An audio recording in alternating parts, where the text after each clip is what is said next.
2% মানুষ বাজে কথা তো বলবেই। আমার কাছে আসলে চ্যালেঞ্জটাই গুরুত্বপূর্ণ। আমি চ্যালেঞ্জ পছন্দ করি। 7 দিনের মধ্যেই আপনারা একটা সুন্দর নিউজ পাবেন, যেটা আমাদের বাংলাদেশের জন্য অনেক গর্বের হবে। কাজ করব না, আমার কাজ ছিল উপস্থাপনা করা, আমি সেটা করেছি। এখন 2% মানুষ বাজে কথা তো বলবেই। আপনি কাউকে খুশি করতে পারবেন না 100%, রাইট? তো তার জন্য কি আমি বাসায় বসে থাকবো? আমি একটা নতুন কাজ এক্সপিরিয়েন্স করব না? অফকোর্স আমি করব। আমি কেন করব না? কারণ আমাকে বেশি সংখ্যক মানুষ অ্যাপ্রিসিয়েট করেছে, এই যে আপনারা বলছেন ভালো হয়েছে। আমি নতুন একটা কাজের সুযোগ পেলাম, আমি কেন করব না? আমি তো আমাদের প্রাইম মিনিস্টারের ইন্টারভিউ করতে চাই নেক্সট। আমার কাছে আসলে চ্যালেঞ্জটাই গুরুত্বপূর্ণ। আমি চ্যালেঞ্জ পছন্দ করি। আমাকে যদি কোনো নির্মাতা বলে যে এই ক্যারেক্টারটা করতে হবে, যে ক্যারেক্টারে আসলে বাইক চালাইতে হবে এখন, সো আমি তো রিয়েল লাইফে বাইক চালাতে পারি না। এখন যদি সে আমার উপর চ্যালেঞ্জ ছুড়ে দেয়, এটা আমার কাছে, এটাকে আমি চ্যালেঞ্জ হিসেবে নেই যে আচ্ছা এখন আমাকে বাইক চালানো শিখতে হবে এই চরিত্রের জন্য।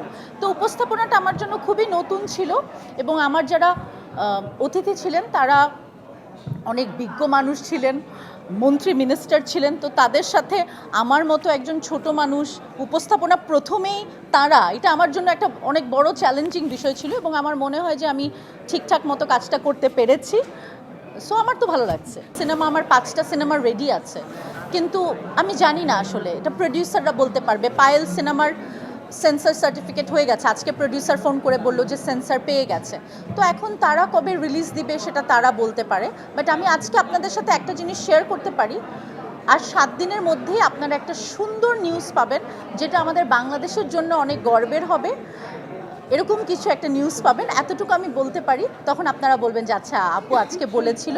7 ডেজের মধ্যে আপনারা জেনে যাবেন ইনশাল্লাহ। পহেলা বৈশাখে তো অবশ্যই পান্তা ভাত খাবো সবার মতো, আমিও ব্যতিক্রম নই। আর পহেলা বৈশাখে আসলে ছোটোবেলা থেকে যেটা আমি করে বড় হয়েছি সেটা হলো বটমূলে আমাদের পারফরমেন্স থাকতো। বুলবুল ললিতকলা একাডেমিতে আমি নাচ শিখেছি ছোটোবেলা থেকে। তো সকালবেলা আমাদের নাচের অনুষ্ঠান থাকতো। তো এখন তো আর সেই সকালের নাচের অনুষ্ঠান থাকে না, সেটা তো মিস করি, কারণ এখন আমি যেহেতু অভিনয় করি, আর এখন ওই তো সেটা তো আসলে স্টুডেন্টরা করে, ডান্সাররা করে। তো আমার কখনো ইচ্ছা আছে আবার যদি এরকম সকালবেলা বটমূলে নাচের পারফরমেন্স করতে পারতাম। আমি চেষ্টা করব।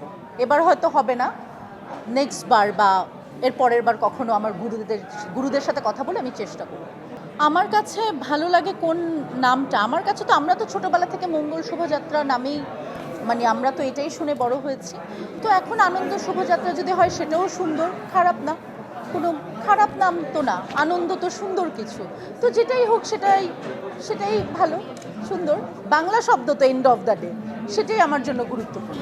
পহেলা বৈশাখে সবসময় ভাবনাকে বাঙালি সাজে পাওয়া যায়, এবং পহেলা বৈশাখে আমাদের আলী বশির নামের একজন প্রডিউসার আছে, তিনি অনুষ্ঠান করে, সব সেলিব্রিটিদেরকে ইনভাইট করে, এবং সেটা নিয়ে আমরা সবাই খুব এক্সাইটেড থাকি। অবশ্যই আমাকে বাংলা সাজেই পাওয়া যায়।